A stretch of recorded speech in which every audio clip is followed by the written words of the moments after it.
Jika engkau tak sanggup menahan lelahnya belajar, maka engkau harus sanggup menanggung perihnya kebodohan.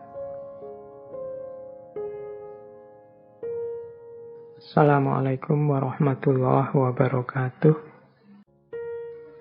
Nah, ini gambaran ringkas profil intelektual seorang Imam Syafi'i. Karya-karya beliau sangat banyak. Ya, yang paling populer, yang sering kita dengar biasanya dua. Yang pertama Ar-Risalah, bidang usul fikih, dan yang kedua Al-Um, untuk fatwa-fatwa fikihnya. Oke, kalau dari sisi profil fisik ya ada yang bilang Imam Syafi'i ini ya tipikal orang Timur Tengah, tinggi, besar, tampan, suaranya merdu. Ada banyak riwayat kalau Imam Syafi'i sedang membaca Al-Quran, banyak orang yang menangis.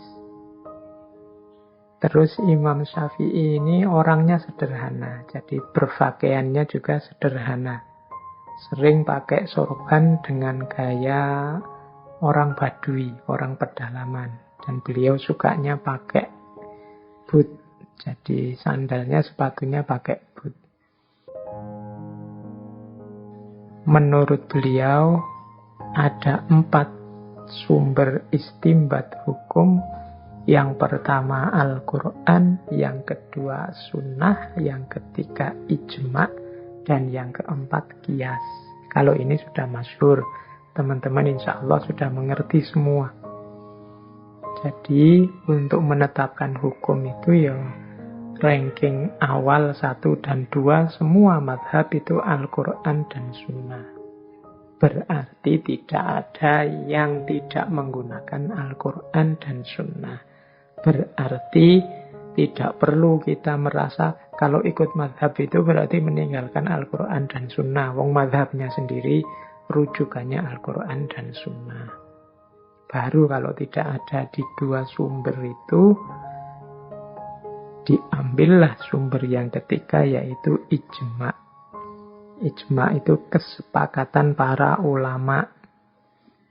Jadi kalau banyak ulama bersepakat di satu hukum, nah ini juga bisa jadi sumber hukum. Ya karena para ulama ini kan diasumsikan orang-orang yang sudah mumpuni keilmuannya, levelnya sudah mujtahid. Sehingga kalau banyak di antara mereka bersepakat tentang satu hukum, ya insya Allah itulah kebenaran. Dan yang keempat, Qiyas. Kalau Qiyas ini ya, kalau dalam ilmu logika namanya analogi. Analogi itu memutuskan satu hukum yang nas harfiahnya tidak ada, tapi yang mirip ada. Nah ini Qiyas dengan cara analogi. Oke, nanti silahkan yang ingin memperdalam seperti apa konsep ijma, konsep Qiyas dari mazhab Syafi'i, ya silahkan dikaji, dipelajari di kitab-kitab dari mazhab Syafi'i. Kemudian yang unik lagi dari Imam Syafi'i, beliau tadi sempat saya singgung sedikit, ada qaul qadim, ada qaul jadid. Qaul qadim waktu beliau ada di Irak, dan qaul jadid waktu beliau ada di Mesir. Ini menunjukkan bahwa Imam Syafi'i ini mujtahid yang bertanggung jawab. Imam Syafi'i ini mujtahid yang aktif, bukan mujtahid yang mandek. Karena mujtahid itu kan tugasnya berijtihad. Kalau berjumpa dengan situasi yang baru, atau ketemu dengan situasi yang berubah, atau ada dalil baru yang ditemukan, maka pendapatnya terus direvisi. Yang semacam ini justru menunjukkan, oh berarti beliau ini seorang yang aktif, seorang yang serius sebagai mujtahid, seorang yang bertanggung jawab. tidak kaku, tidak mandek. Selalu mencari tambahan wawasan, selalu belajar lagi, sehingga mungkin menemukan dalil baru, menemukan situasi yang baru, atau menemukan perubahan-perubahan dari situasi yang lama, yang mana hukum yang lama ini tidak memadai lagi untuk situasi yang baru. Maka terus ada qaul jadid. Ya perlu dipertimbangkan juga Imam Syafi'i juga ketika berinteraksi dengan para ulama di Mesir juga mendapat banyak wawasan baru. Kemudian melihat situasi alamiah, situasi ilmiah, situasi sosial Mesir. Ini kan juga baru, tidak ada di Irak. Nah, dari sini terus ada qaul jadid, pendapat yang baru. Maka teman-teman yang belajar tentang pandangan-pandangannya Imam Syafi'i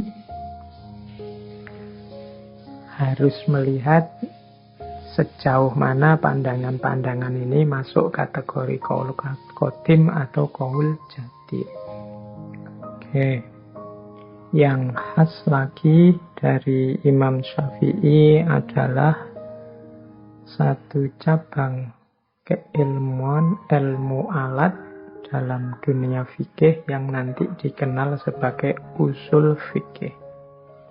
Imam Syafi'i ini sering disebut sebagai bapaknya ilmu usul fikih.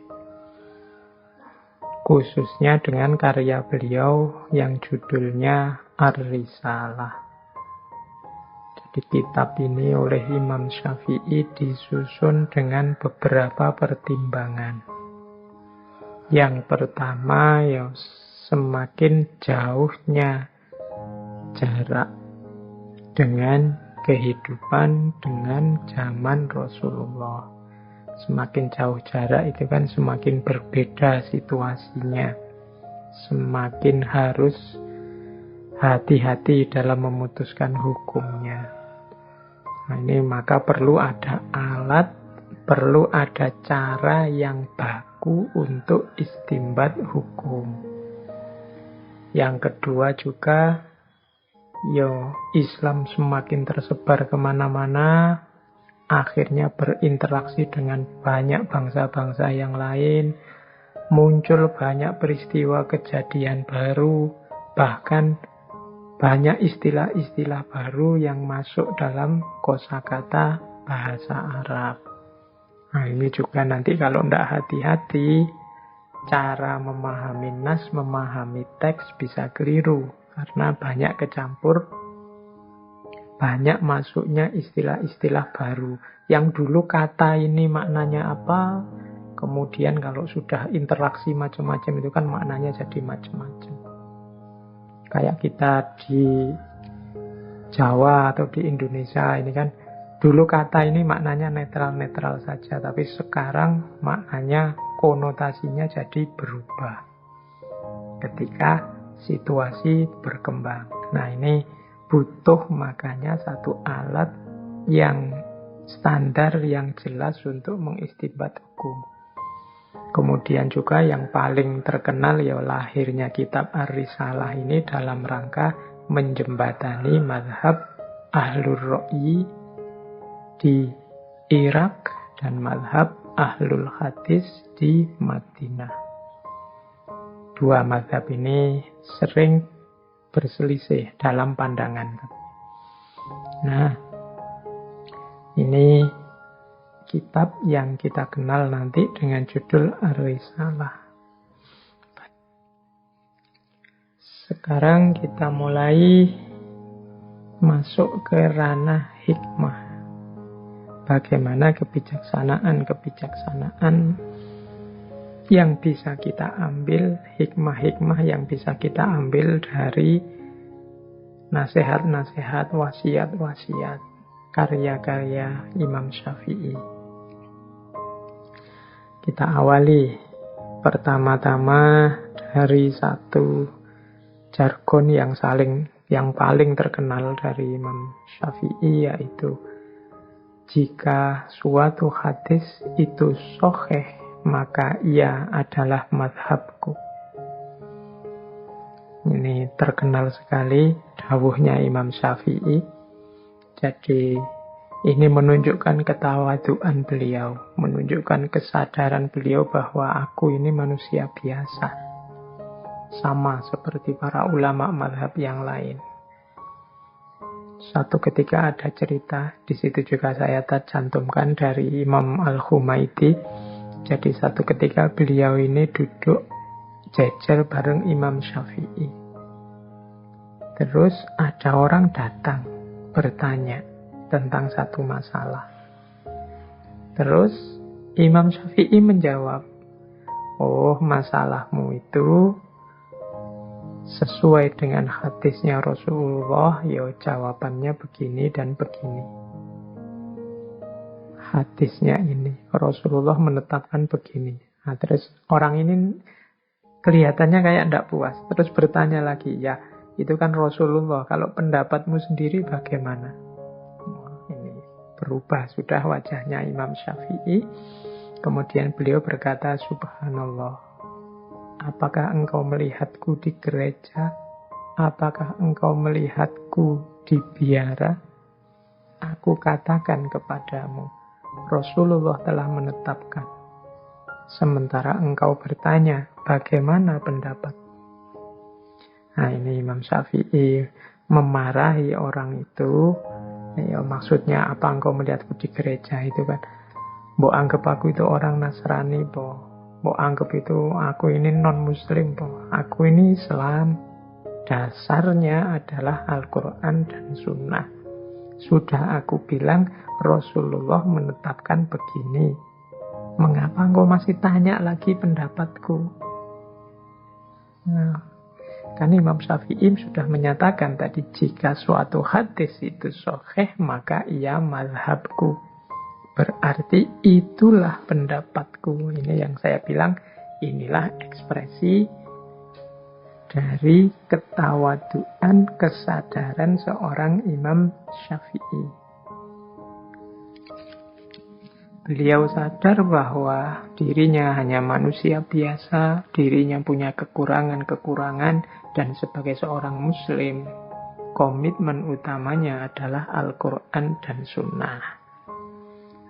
Cuma sebagai catatan, Imam Syafi'i ini mujtahid, mustaqil, mutlak.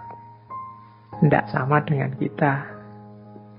Kalau Imam Syafi'i mengkaji hadis, ya beliau bisa beristimbat dari situ. Mengkaji ayat Al-Quran bisa beristimbat dari situ.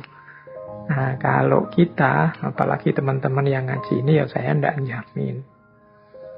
Jadi ya monggo memedomani Al-Quran dan Sunnah, mengkaji hadis, tapi juga diluaskan bacaannya. Kalau memang merasa tidak mampu mengistimbatkan sesuatu dari Al-Quran maupun hadis, wong kemampuan kita terbatas, ya logikanya harus mengikuti orang yang mampu. Karena memahami Al-Quran dan hadis itu kan tidak sesederhana ngerti artinya. Tapi juga banyak kategori-kategori, rumus-rumus yang harus dipahami. Makanya Imam Syafi'i menulis Ar-Risalah. Oke, ini saya angkat juga karena ingin menunjukkan sebagaimana para imam mazhab sebelumnya, karakter tawaduk semacam ini juga dimiliki oleh Imam Syafi'i. Baik, kita lanjutkan dengan hikmah-hikmah selanjutnya. Kita masuk ke hikmah yang berhubungan dengan ilmu. Ada kalimat yang terkenal sekali dari Imam Syafi'i. Jika engkau tak sanggup menahan lelahnya belajar, maka engkau harus sanggup menanggung perihnya kebodohan. Nah, ini teman-teman mungkin tidak perlu saya jelaskan, sudah paham ya maksudnya. Kalau engkau malas belajar, kalau engkau merasa tidak sanggup belajar, ya latihlah dirimu agar sanggup jadi orang bodoh, agar sanggup menanggung perihnya kebodohan. Jadi pilihanmu cuma dua. Tekun belajar, nambah ilmu, apa kuat tidak tahu, kuat bodoh. Ini kalimat dorongan, kalimat motivasi agar kita jalan terbaik yang kita ambil yaitu sanggup menahan lelahnya belajar. Karena sebagaimana dicontohkan oleh Imam Syafi'i sendiri, sesulit apapun situasi, beliau tidak pernah menyerah untuk belajar. Imam Syafi'i itu bahkan, karena tadi saya cerita beliau ini anak yatim sejak usia 2 tahun. Hidupnya serba pas-pasan bersama ibunya beliau.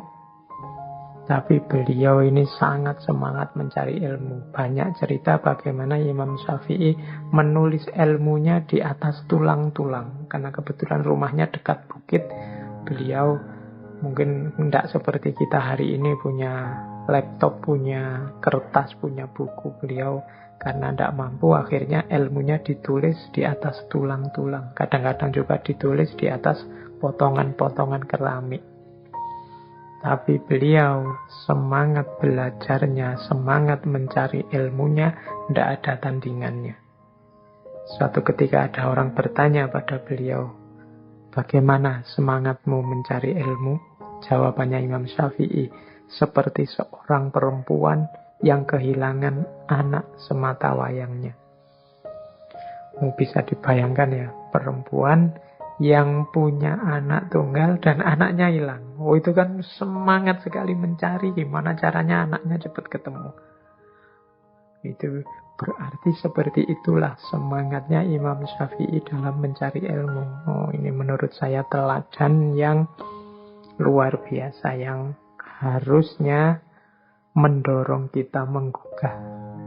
Kalau Imam Syafi'i bisa sedahsyat itu, sejauh mana kita ini bisa meneladani beliau. Terus ada lagi pandangan Imam Syafi'i tentang ilmu yang terkenal sekali, yaitu tentang syarat-syarat mencari ilmu. Teman-teman mungkin sering mendengarkan syair ini. Jadi ada 6 syarat demi kita mencari ilmu. Syairnya, ala la tanalul ilma illa bisyiddatin sa'umbika an majmu'iha bibayanin zukain wa hirsin wastibarin wa bulwatin wa irsyadu ustadin wa tuli zamanin. Sesungguhnya engkau tidak akan memperoleh ilmu kecuali dengan 6 hal, dengan bekal 6 hal. Akan aku kabarkan secara ringkas keterangannya. Zukain atau kadang dibaca zakain, kecerdasan. Wahirsin, semangat, kesungguhan. Wastibarin, kesabaran. Wabulwatin, modal, mau keluar modal. Wa irsyadu ustadin, ada petunjuk dari guru. Wa tuli zamanin, memerlukan waktu yang panjang. Nah, ini kunci bagi teman-teman semua untuk mencari ilmu. Tidak perlu saya jelaskan apa gunanya ilmu, apa manfaatnya ilmu, bagaimana ilmu itu kunci dalam hidup ini. Insya Allah teman-teman sudah ngerti semua. Dan untuk memperoleh ilmu itu, kita harus menyiapkan diri kita. Kita harus mau menyediakan 6 modal, 6 hal. Yang pertama, kecerdasan. Jadi kita Saya menerjemahkan kecerdasan itu bukan level IQ, tapi kecerdasan di sini dalam arti mau berpikir. Jadi mencari ilmu itu ya harus mau mikir, mau menganalisis, mau menalar.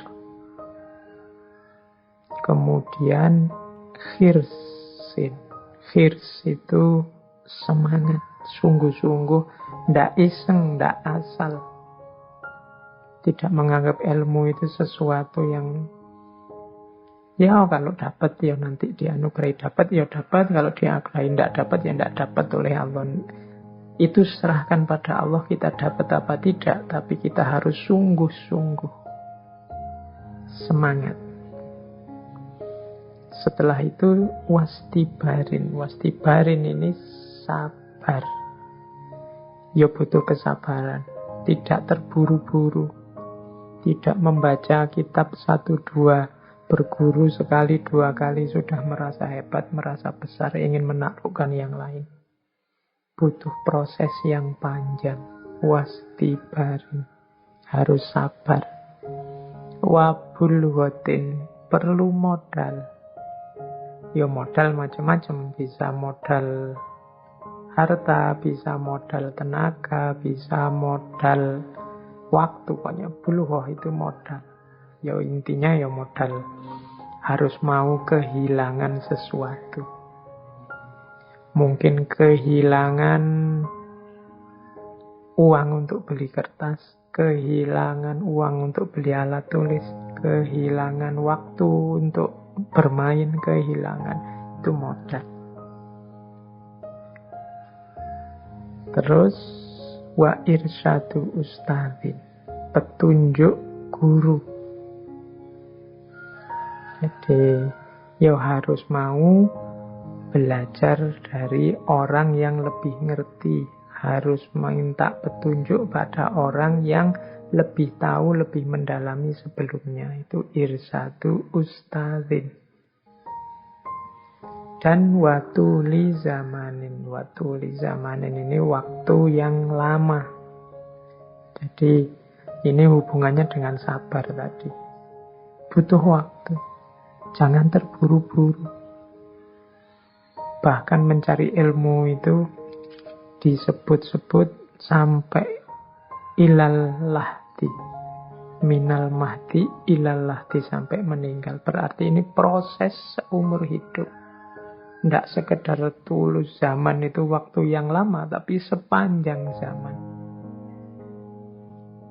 Oh, ini syaratnya mencari ilmu, berarti kita harus mau berpikir, kita harus sungguh-sungguh, kita harus belajar, sabar, kemudian mau berkorban, kemudian punya guru yang diikuti, dan ada durasi waktunya. Watuli zaman. Oke, syair ini populer sekali. Insya Allah sebagian besar teman-teman yang mengikuti ngaji malam hari ini pernah mendengarkan syair ini. Saya lanjutkan lagi. Biasanya selain syair ini ada juga satu syair lagi yang dikenal sehubungan dengan belajar.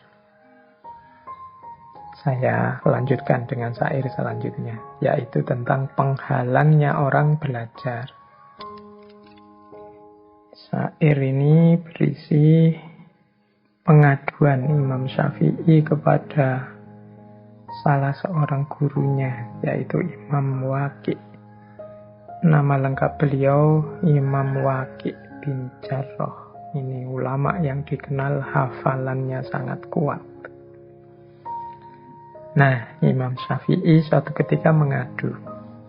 Syakautu ila Waqi'i su'akhifli fa'arsyadani ila tarkil ma'asi wa akhbaroni bi annal ilma nurun wa nurullahi la yuhda li asin. Ini bisa dilihat di kitab I'anatut Thalibin. Aku mengadu kepada Imam Waqi', tentang jeleknya hafalanku. Fa'arsyadani ila tarkil ma'asi. Maka beliau menunjukkan padaku untuk meninggalkan maksiat. Wa akhbaroni bi annal ilma nurun. Dan mengabarkan padaku bahwasannya sesungguhnya ilmu itu adalah cahaya. Wa nurullahi la yuhda li'asin. Dan cahayanya Allah itu tidak diturunkan kepada seorang pelaku maksiat. Jadi Imam Syafi'i suatu ketika mengadu kepada gurunya, saya itu kok akhir-akhir ini susah sekali menghafal. Hafalan saya kok jadi jelek. Nah, ini jawaban gurunya Imam Waqi'. Hendaknya engkau meninggalkan maksiat. Karena maksiat itu kegelapan. Dan menyatakan bahwa kalau ilmu itu cahaya. Cahaya tidak akan bisa masuk kalau terhalang oleh kegelapan. Kegelapan di sini maknanya maksiat. Jadi atas petunjuknya Imam Waqi', ini ada yang cerita selanjutnya bahwa Imam Syafi'i terus melakukan muhasabah dan akhirnya ketemulah penyakitnya. Jadi ada satu cerita, satu hari Imam Syafi'i ini secara tidak sengaja, jadi beliau ini sedang ada di luar di jalan, terus ada perempuan mau naik ke atas kendaraan. Nah, ini secara tidak sengaja bajunya yang bawah tersingkap sedikit. Nah, ini Imam Syafi'i pas melihat itu, meskipun langsung berpaling, langsung istighfar. Dan menurut Imam Syafi'i inilah yang mengganggu sehingga susah menghafalkan. Ada maksiat. Meskipun tadinya menyaksikan aurat itu secara tidak sengaja. Nah, ini pelajaran bagi kita. Ternyata mencari ilmu itu sifatnya tidak sekedar teknis, mekanis seperti mesin. Tapi di balik itu dibutuhkan juga diri yang bersih, wadah yang jernih, karena ilmu itu cahaya.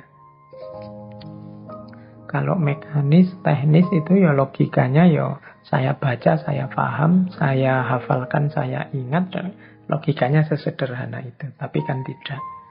Ada hal-hal lain yang perlu dipertimbangkan. Makanya seperti Imam Malik minggu lalu kan sebelum belajar ilmunya dibereskan dulu akhlak dan adabnya. Dibersihkan dulu jiwanya.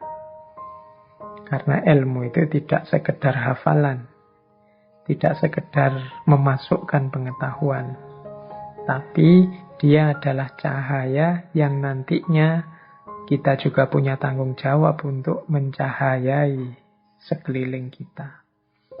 Jadi kita butuh 6 hal untuk menempuh jalan ilmu. Dan kita juga harus hati-hati terhadap penghalangnya ilmu yang namanya maksiat. Oke, kita lanjutkan. Dari ranah ilmu ada juga pandangan-pandangannya Imam Syafi'i tentang debat. Jadi Imam Syafi'i termasuk ulama yang tidak suka debat yang sembarangan. Perbantah-bantahan yang tidak produktif, yang tidak konstruktif, yang hanya menghasilkan konflik, hanya nambah musuh. Katanya Imam Syafi'i, termasuk menghinakan ilmu, yaitu berbantah-bantahan dengan setiap orang yang membantahmu, dan berdebat dengan setiap orang yang mendebatmu. Jadi bagi Imam Syafi'i tidak semua tantangan debat harus dilayani. Tidak semua bantahan harus dijawab dengan bantahan. Nanti lahirnya berbantah-bantahan. Kadang-kadang kalau setiap kritik, setiap debat kita layani, hasilnya tidak produktif, bahkan malah menghinakan ilmu, menjatuhkan status ilmu, membuat orang kadang-kadang yang dikejar hanya menangnya saja. Kalau sudah menangnya saja, benar dan baiknya tidak jadi fokus lagi. Saya tidak tahu, pernah tidak teman-teman diskusi atau debat saking semangatnya biar menang, terus mengajukan segala cara biar menang. Mungkin sedikit-sedikit ditambahi bohong, sedikit-sedikit ditambahi sumpah, sedikit-sedikit ditambahi pelintiran-pelintiran data, dan lain sebagainya. Ini tidak saja dosa dari bohongnya, dosa dari pelintirannya, tapi juga dosa karena kita menghinakan ilmu. Jadi menghinakan ilmu itu memposisikan ilmu sebagai rendah karena kita lebih menomorsatukan kemenangan kita dalam berdebat, dalam berbantahan. Makanya harus hati-hati. Kalau pakai kalimatnya Al-Quran, berdebat itu kan ditambahi garis bawah billati hiya ahsan. Harus dengan baik.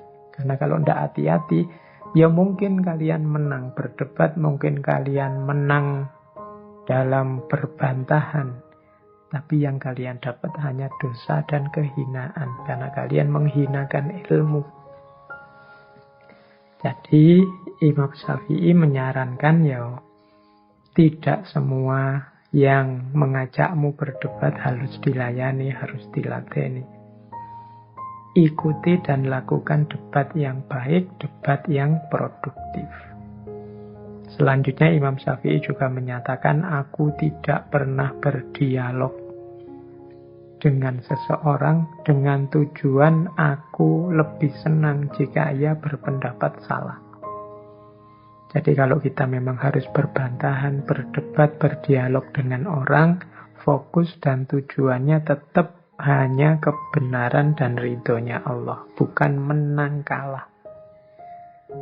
Di kalimatnya Imam Syafi'i yang terakhir ini kan banyak orang debat yang tujuannya biar aku menang dan aku senang kalau lawanku ternyata salah. Aku senang kalau musuhku berpendapat salah. Jadi gembira di atas salahnya orang lain, gembira di atas kekeliruannya orang lain. Nah, ini diingatkan oleh Imam Syafi'i karena beliau sendiri tidak pernah berdialog dengan visi, dengan misi semacam itu. Saya ingin menunjukkan kesalahanmu. Saya ingin membuatmu kelihatan keliru. Saya ingin agar engkau sadar bahwa yang engkau pegangi selama ini adalah sesat. Nah, ini bukan tujuan. Orientasi berdiskusi, berdebat, katanya Imam Syafi'i, tolong jangan ini. Apalagi dilakukan secara terbuka di depan orang banyak, atau kalau hari ini ya di media sosial yang umum.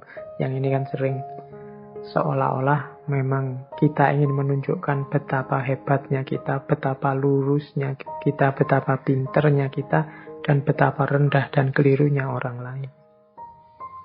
Nah, ini nasihat dari Imam Syafi'i. Bahkan menurut Imam Syafi'i, kalau memang kita ingin meluruskan orang, menasehati orang, kalau bisa sebisa mungkin ya secara tertutup, diam-diam.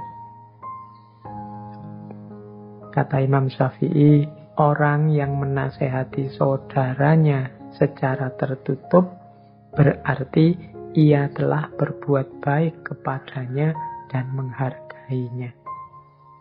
Dan orang yang menasehati saudaranya secara terbuka berarti ia telah membongkar keburukannya dan menghinanya. Jadi mengikuti petunjuknya Imam Syafi'i ini, ya kalau memang ada sesuatu yang harus diluruskan, yang tidak pas dari saudara-saudara kita, teman-teman kita, beritahu dia secara tertutup, secara privat. Kalau hanya harus pakai medsos, ya pakai jalur pribadi, pakai private message. Jangan disebar, jangan diumbar kejelekan temanmu kemana-mana. Karena kalau engkau mengumbar, membongkar kejelekan, kehinaan temanmu kemana-mana, namanya bukan menasehati, tapi engkau sedang menghinanya, engkau sedang membongkar aibnya. Jadi ini nasihat dari Imam Syafi'i untuk kita hari ini.